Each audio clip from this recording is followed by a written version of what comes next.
Hello friend, welcome back to my YouTube channel. I am my friend Dr. Pai Shayan and you are watching my YouTube channel Dr. Pai Shayan.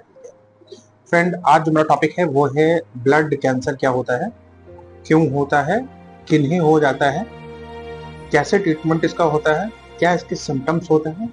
मैं आज सारी बातें करूंगा friends. तो friend, video शुरू करने से पहले जो लोग मेरे यूट्यूब चैनल पर नए हैं वो प्लीज़ मेरा यूट्यूब चैनल सब्सक्राइब करें और वीडियो को लाइक करें, लास्ट तक देखें, शेयर करें फ्रेंड्स, ठीक है। और ये बहुत ज़रूरी है। आज की भागदौड़ भरी जिंदगी में बहुत सबसे ज़्यादा केसेस जो देखने को मिल रहे हैं वो कैंसर के केसेस देखने को मिल रहे हैं, जिसके अंदर ल्यूकेमिया या फिर ब्लड कैंसर भी एक बहुत ही डराने वाला एक सब्जेक्ट बनकर उभरा हुआ है और सबसे ज़्यादा केसेस इसके भी देखने को मिल रहे हैं, यानी ब्लड कैंसर। देखिए फ्रेंड, ब्लड कैंसर या ल्यूकेमिया क्या होता है।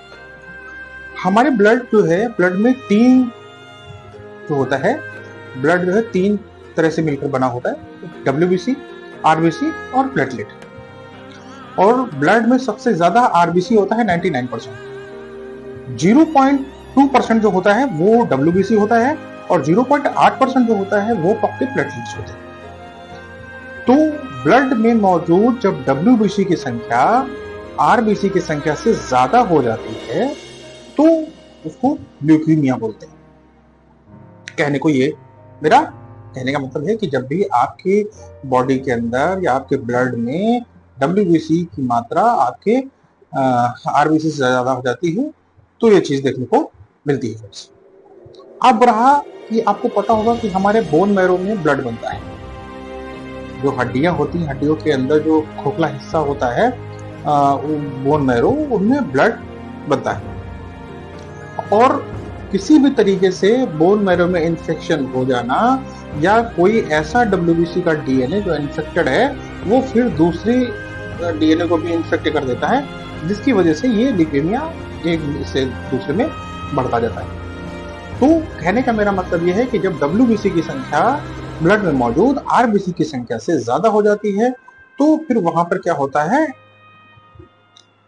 आपका ल्यूकेमिया होता है या ब्लड कैंसर होता है।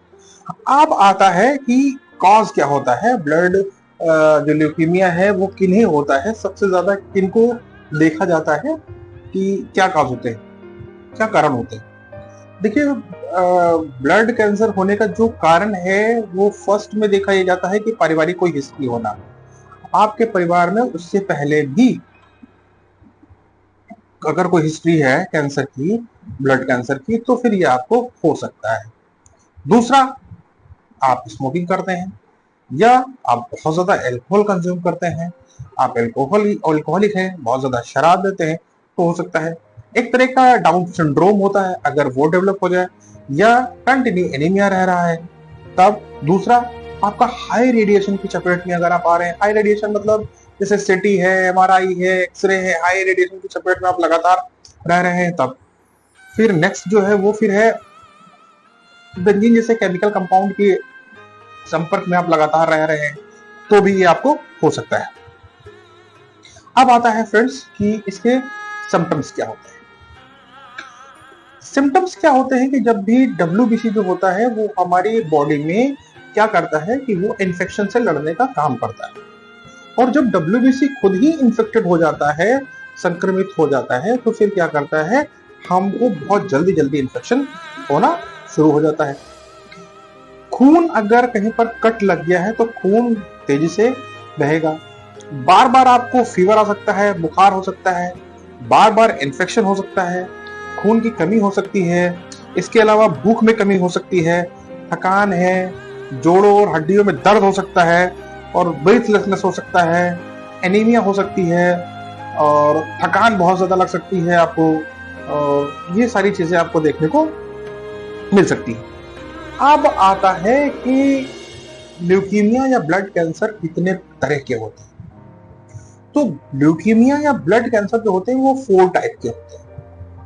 Acute lymphoblastic leukaemia, acute myelogenous leukaemia, chronic lymphoblastic leukaemia और क्रॉनिक माइलोजेनस ल्यूकेमिया। देखिए, फर्स्ट आता है एक्यूट लिम्फोब्लास्टिक ल्यूकेमिया। इसमें सबसे ज्यादा ये बच्चों में पाया जाता है और कुछ मात्रा में बूढ़ों में, इसमें जो यंग लोग होते हैं उनमें ज्यादा ये नहीं पाया जाता है। फिर आता है एक्यूट माइलोजेनस ल्यूकेमिया। सबसे ज्यादा केसेस जो होते हैं इसी के देखने को मिलते हैं। ये किसी भी टाइम पर हो सकता है, किसी को भी हो सकता है। फिर आता है कि क्रॉनिक लिम्फोब्लास्टिक ल्यूकेमिया। तो ये जो होता है लिम्फोब्लास्टिक, ये ओल्ड एज में देखने को मिलता है। फिर क्रॉनिक माइलोजेनस ल्यूकेमिया, इसके केसेस सबसे ज्यादा कम आते हैं। हाँ, अब आता है कि ट्रीटमेंट कैसे होता है। तो जब आप डॉक्टर के पास जाते हैं, फिर डॉक्टर आपको, अगर आपको ये सारे सिम्टम्स हैं, डॉक्टर को ये लगता है कि भाई ऐसा कुछ हो सकता है, तो डॉक्टर क्या करते हैं, एमआरआई करा सकते हैं, सीटी करा सकते हैं, कुछ ब्लड की जांच करा सकते हैं, जीबीपी करा सकते हैं, बोन मैरो की जांच करा सकते हैं। अगर उसमें कुछ निकलता है तब डॉक्टर ये सोचते हैं कि आगे क्या किया जाए। तो फिर क्या करने में आता है, देखिए सबसे पहले जो है डॉक्टर्स ये तय करते हैं कि आपको किस तरह का है और कैसे करते हैं। तो फर्स्ट जो टाइम होता है वो आता है कि हैवी ड्रग्स देते हैं, जिनसे कीमोथेरेपी आपकी होती है। एक तरह का हैवी ड्रग्स होता है जहां पर आपको कैंसर हो रहा है कि उस जगह पर वो ड्रग्स जाती है और कैंसर के सेल्स को मारती है। दूसरा, बायोलॉजिकल थेरेपी होती है।